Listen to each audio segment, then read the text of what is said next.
সকলোৰে মনত সেই একেটাই প্ৰশ্ন যে অৰুণোদয়ৰ টকাটো কেতিয়াৰ পৰা দিয়া আৰম্ভ হ'ব। অৰুণোদয়ৰ টকাটো যদি আপুনি পাই আছিল, হঠাৎ কৰি যদি অৰুণোদয়ৰ টকাটো বন্ধ হৈ গৈছে, তেতিয়াহ'লে আপোনালোকে সেই অৰুণোদয়ৰ টকাটো কেতিয়াৰ পৰা চৰকাৰে দিব, সেই সবিশেষ এইটো ভিডিঅ'ত আপোনালোকে জানিব পাৰিব। ভিডিঅ'টো সম্পূৰ্ণ চাব। ভিডিঅ'টো সম্পূৰ্ণ চালে আপোনালোকে জানিব পাৰিব যে আপোনালোকে যদি অৰুণোদয়ৰ টকাটো পাই আছিল, অৰুণোদয়ৰ টকাটো আৰু কেতিয়াৰ পৰা দিয়া আৰম্ভ হ'ব, সবিশেষ আপোনালোকে জানিব পাৰিব। অলৰেডি কেবিনেটত বৈঠক হৈছিল, সেই বৈঠকত চৰকাৰে কি ঘোষণা কৰিছে, কোন তাৰিখে অৰুণোদয়ৰ টকাটো দিব, সেই ভিডিঅ'টো মই আপোনালোকক শ্বেয়াৰ কৰিছোঁ। ভিডিঅ'টো সম্পূৰ্ণ চালে আপোনালোকে নিশ্চয় গম পাব। আগষ্ট মাহৰ পৰা অৰুণোদয়ৰ অধীনত ধন বিতৰণ পুনৰ আৰম্ভ হ'ব।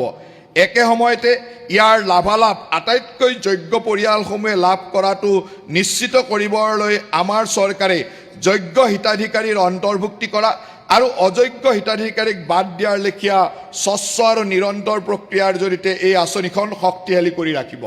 নিশ্চয়কৈ আপোনালোকে গম পালে যে ভিডিঅ'টো চোৱাৰ পিছত আপোনালোকে গম পালে যে অৰুণোদয়ৰ টকাটো অহা আগষ্ট মাহৰ পৰা নিয়মীয়াকৈ দিয়া আৰম্ভ হ'ব। আগতে যদি আপোনালোকে অৰুণোদয়ৰ টকাটো পাইছিল, সেই ক্ষেত্ৰত আপোনালোকে আগতে যিমান টকা পাইছিল সেই একে ধৰণৰ ৰাখি আপোনালোকে আগষ্ট মাহৰ পৰা পাই থাকিব।